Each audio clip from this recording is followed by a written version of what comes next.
పరిశుద్ధ లేఖనాల్లో గమనించడం ద్వారా మనకు అర్థమవుతా ఉంది. మన ఆంధ్రప్రదేశ్ అనే రాష్ట్రంలో గుంటూరు జిల్లాలకు దగ్గరలో గోవిందరాజపురం అని ఒక ప్రాంతం ఉంది ఇప్పటికీ కూడా. ఆ పల్లెటూరులో ఒకసారి కొంతమంది మిషనరీలు దేవుని వాక్యం చెప్పడానికి వచ్చారు. వారందరూ కూడా యేసు ప్రభు మంచితనాన్ని, God is good all the time, దేవుడు అన్ని సందర్భాల్లో మంచివాడే, ఈ సుందరమైన సత్యాన్ని చెప్పాలని కొంతమంది దేవుని సేవకులు ఆయా ప్రాంతాల నుండి ఆ ప్రాంతానికి వచ్చారు. అయితే వారికి తెలుగు రాదు, కేవలం ఇంగ్లీష్ భాష మాత్రమే మాట్లాడతారు. తెలుగు భాషలోనికి తర్జుమా చేయడానికి ఇక్కడ ఎవరున్నారు అని ఆలోచన చేస్తే ఆ ఎంటైర్ విలేజ్లో ఒక యంగ్స్టర్, ఒక యవనస్తుడు, చదువుకున్నవాడు, డిగ్రీ వరకు చదివిన ఒక యవనస్తుడు ఆ ప్రాంతంలో ఉన్నాడు. ఆయన పిలిచారు, బాబు వీరేదో చెబుతున్నారు మాకు అర్థం కావట్లేదు, మీకు ఇంగ్లీష్ భాష వచ్చి కనుక ఆంగ్ల భాష నుండి తెలుగు భాషకు మాకు కొన్ని మాటలు చెప్పు అని ఆ యవనస్తుడిని పిలిచారు.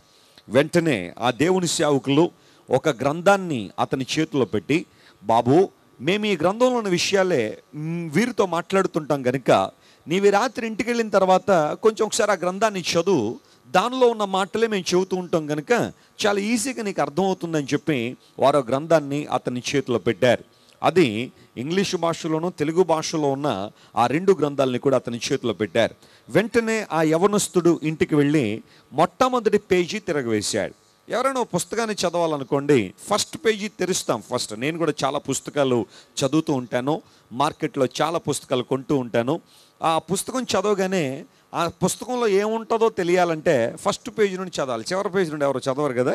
మొదటి పేజీ తెరిచాడు. తెరియగానే అందులో ఒక మాట రాయబడింది, ఆది యందు వాక్యముండెను, వాక్యము దేవుడై ఉండెను, ఆ వాక్యము కృపాసత్య సంపూర్ణుడిగా మన మధ్య నివసించును అనే మాటలు ఆ గ్రంథ ప్రారంభంలో కనబడగానే చాలా ఆశ్చర్యపోయాడు, చాలా సంతోషించాడు.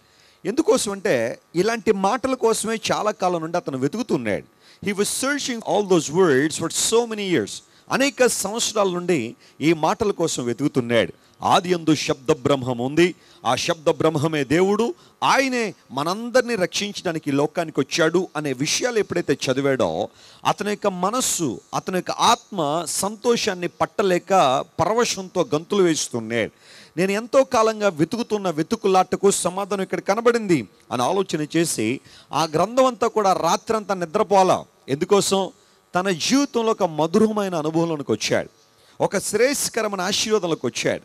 సత్యాన్వేషణ చేస్తున్న ఆ వ్యక్తికి సత్యము తెలిసినప్పుడు, సత్యాన్ని కనుగొన్నప్పుడు అతని ఆనందానికి అవధులు లేకుండా పోయినాయి. రాత్రంతా నిద్ర మర్చిపోయాడు, గ్రంథాన్నంతా చదివాడు, యేసుక్రీస్తు ప్రభు దైవత్వాన్ని, ఆయన గొప్పతనాన్ని తెలుసుకున్నాడు.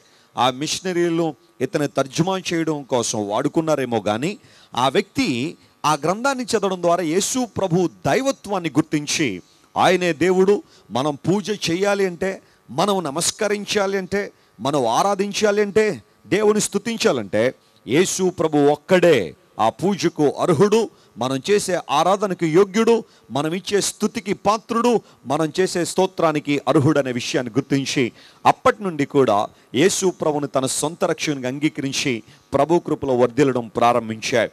ఈ వ్యక్తి ఎప్పుడైతే యేసు ప్రభుని అంగీకరించాడో కులము మతము అందరూ కూడా ఏకమై దగ్గరికి వచ్చి అడుగుతా ఉన్నారు, ఎరా ఆ తక్కువ కొలసలు దేవుణ్ణి నమ్మేసుకున్నావంట, ఏమైందిరా నీకు, ఏం జరిగింది, ఎందుకు అలాంటి ప్రతికూల పరిస్థితుల్లోకి వెళ్ళిపోతావు, ఎందుకు అసత్యంలో బ్రతుకుతున్నావు అని చాలామంది అతన్ని ప్రశ్నించడం ప్రారంభించారు. తనకు తెలిసిన సమాధానాన్ని కూడా చెబుతూ ఉన్నాడు. అయితే చివరిలో ఒక ఆయన ఇలా అడిగాడట, అరే ఒకవేళ మన దానిలో ఏమన్నా సంస్కరణ చేసి మార్చాలనుకుంటే మన దాన్ని, మనం ఉన్న వ్యవస్థను మార్చరా అన్నాడట. అప్పుడు ఆ వ్యక్తి ఇచ్చిన ఆన్సర్ చాలా జాగ్రత్తగానండి, నేను మార్చేది నాకు అక్కర్లా, నన్ను మార్చే యేసు నాకు కావాలన్నాడు. గట్టిగా చెప్పులు కొట్టి యేసుని మహిమపరిచాడు. I don't need something that I should change, but I need someone who can change me. నేను మార్చేది నాకు అక్కర్లా, నన్ను మార్చే దేవుడు నాకు కావాలి అని చక్కని సాక్ష్యం చెప్పి వారందరికీ సమాధానం చెప్పి దేవుని సువార్త సేవకు ఉద్యుక్తుడయ్యాడు. అనేక ప్రాంతాలు తిరిగి దేవుని సువార్త ప్రకటించాడు. బహుశా అతని పేరు చెబితే మీలో చాలామంది గుర్తుపడతారు. ఆయన పేరు రాయసం రాధాకృష్ణమూర్తి గారు. షార్ట్ కట్లో ఆయన్ని ఆర్ఆర్కే మూర్తి గారిని పిలుస్తాం. ఈ మధ్యనే ప్రభు దగ్గరికి వెళ్ళిపోయారు. ఆయన జీవించిన కాలం అంతా దేవుని సువార్త ప్రకటించి ఒక సనాతన బ్రాహ్మణ కుటుంబంలో పుట్టిన ఆయన, బ్రహ్మస్వరూపులం మేమే, బ్రహ్మజ్ఞానం మాకే తెలుసు అనుకున్న ఆయన బైబిల్ చదివి యేసు ప్రభు దైవత్వాన్ని గుర్తించి అనేక ప్రాంతాల్లో దేవుని సువార్త సేవకుడిగా ఆయన కొనసాగారు.